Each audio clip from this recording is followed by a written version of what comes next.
mendengarkan sebuah cerita yang aneh, menyeramkan, terkadang disenangi oleh sebagian orang. Tapi bagaimana kalau ternyata cerita yang disampaikan adalah bohong dan dusta? Maka kita tidak akan suka dengan pelakunya. Lalu bagaimana pula kalau ternyata cerita tersebut disandarkan kepada Nabi alaihi salatu wassalam, padahal Nabi tidak pernah mengucapkannya? Kalau di negeri kita sekarang pemerintah sedang memerangi hoax, dusta, maka para ulama umat Islam sejak dahulu kala memerangi dusta atas nama Nabi alaihi salatu wassalam. Tadi pagi ana mendapatkan kiriman sebuah video pendek yang menceritakan tentang bakal terjadi sesuatu yang mengerikan apabila pertengahan Ramadan itu tepat pada hari Jumat. Dengan semangat dia membacakannya, membuat orang yang menontonnya akan tertarik dan mungkin percaya. Dan memang dusta apabila diulang-ulangi, disebarkan, terkadang bisa menjadi sesuatu yang diyakini oleh manusia kebenarannya, padahal itu hoax. Dan Rasul sallallahu alaihi wasallam mengatakan, "Man kadzaba alayya muta'ammidan falyatabawa maq'adahu minan nar." Barang siapa yang sengaja berdusta atas nama aku, hendaklah dia bawa kursinya, tempat duduknya ke neraka. Maka jangan mudah-mudah menyebarkan hadis palsu, hadis dhaif, kecuali memberikan penjelasan. Kalau hadis itu palsu atau hadis itu dhaif. Ana akan bacakan hadisnya. An Ibnu Mas'ud, dari Abdullah bin Mas'ud radhiyallahu taala anhu qala Rasulullah sallallahu alaihi wasallam, Rasulullah sallallahu alaihi wasallam bersabda, padahal Nabi tidak pernah menyabdakan hal ini.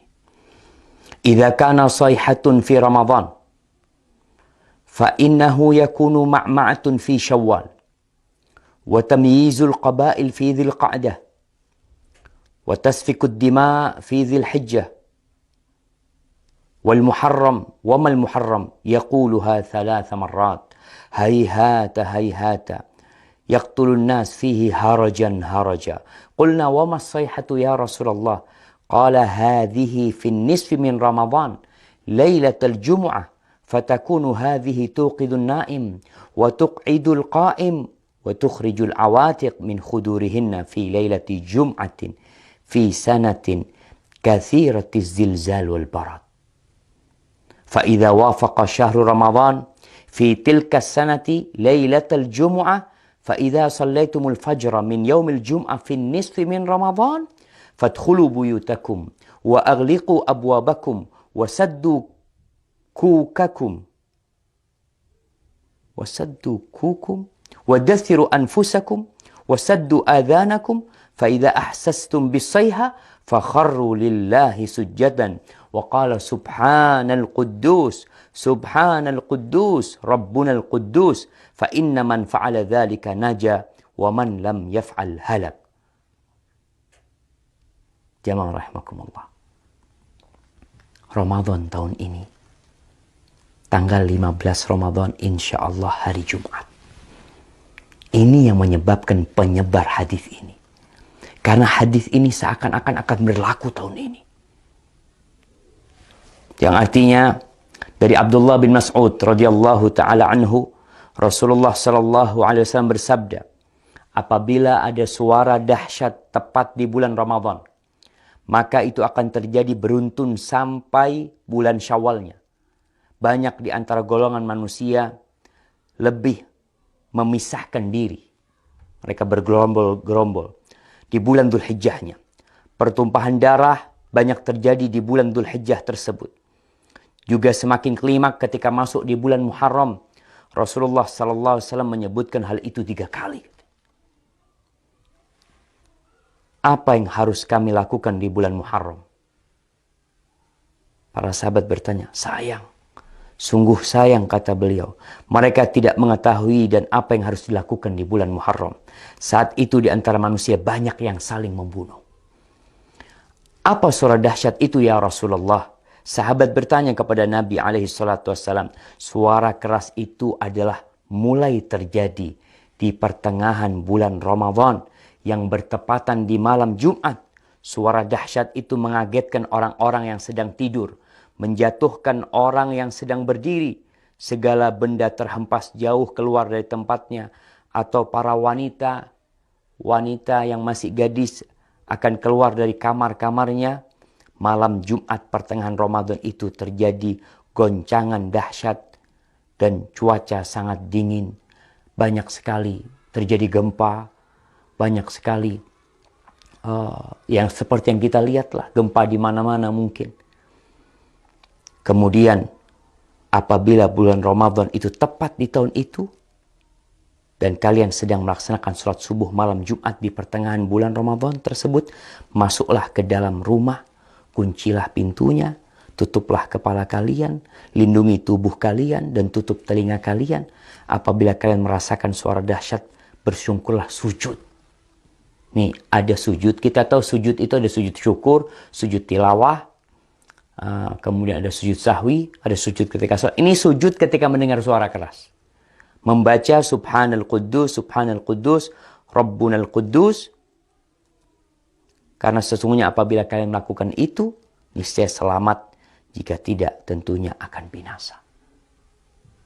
Ini tersebar, jemaah, di beberapa tulisan. Ini ambil dari beberapa tulisan yang ada di internet. Kemudian video itu juga telah tersebar, yang disebarkan oleh, ya entah siapa yang menyebarkan hal itu, menyebarkan hoax. Kita lihat sekarang bagaimana hukum hadis ini. Para ulama menjelaskan hadzal hadis munkar la yasih. Hadis ini munkar, tidak benar. Al-Uqaili mengatakan laisa li hadzal hadis aslun min hadithi thiqah. Hadis ini enggak punya dasar dari perawi yang thiqah, wala min wajhin yathbut, dan enggak ada yang benar dalam hadis ini. Itu disebutkan dalam Ad-Du'afa Al-Kabir. Dan Ibnul Jauzi mengatakan hadis ini hadza haditsun maudhu. Hadis ini palsu atas nama Nabi SAW. Kemudian Syekh Albani mengatakan maudhu'un, hadis ini palsu, diriwayatkan oleh Nu'aim ibn Hammad dalam kitab Al-Fitan. Dan Al-Imam Al-Zahabi mengatakan qultu dha maudhu' wa maslama saqit matruk. Ini hadis palsu. Perawinya ada yang matruk, yang dituduh berdusta, jamaah.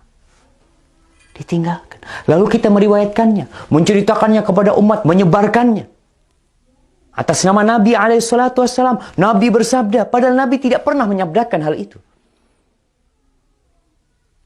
Jamaah, ma min qaul, tidak ada satu ucapan yang keluar melainkan ada raqib, ada atid. Ma yalfidu min qaulin illa ladaihi raqibun atid.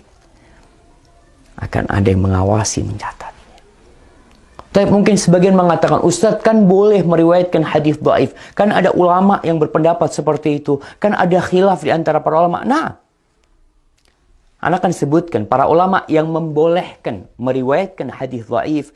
Yang pertama, mereka mengatakan ini dalam fadailul a'mal, dalam fadilah beramal, bukan dalam menceritakan hal yang gaib, yang mana itu berkaitan dengan akidah seorang hamba nanti. Boleh mengamalkan hadis-hadis dhaif dalam fadailul a'mal dengan catatan 3. Yang pertama, hadisnya tidak terlalu dhaif. Kalau yang tadi palsu, ya. Yang kedua, hadis ini masuk dalam kaidah umum sebenarnya. Yang ketiga, tidak boleh meyakini ketika mengamalkan bahwa itu dari Nabi SAW. Hanya orang ini hati-hati mengamalkannya.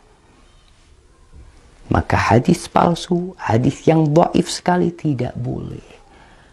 Kalau antum mau menyampaikan sebuah hadis yang dhaif, sampaikan kalau ini dhaif, kalau ini palsu, agar orang faham dan mereka tidak tertipu dengan apa yang kita sampaikan. Barakallahu fikum.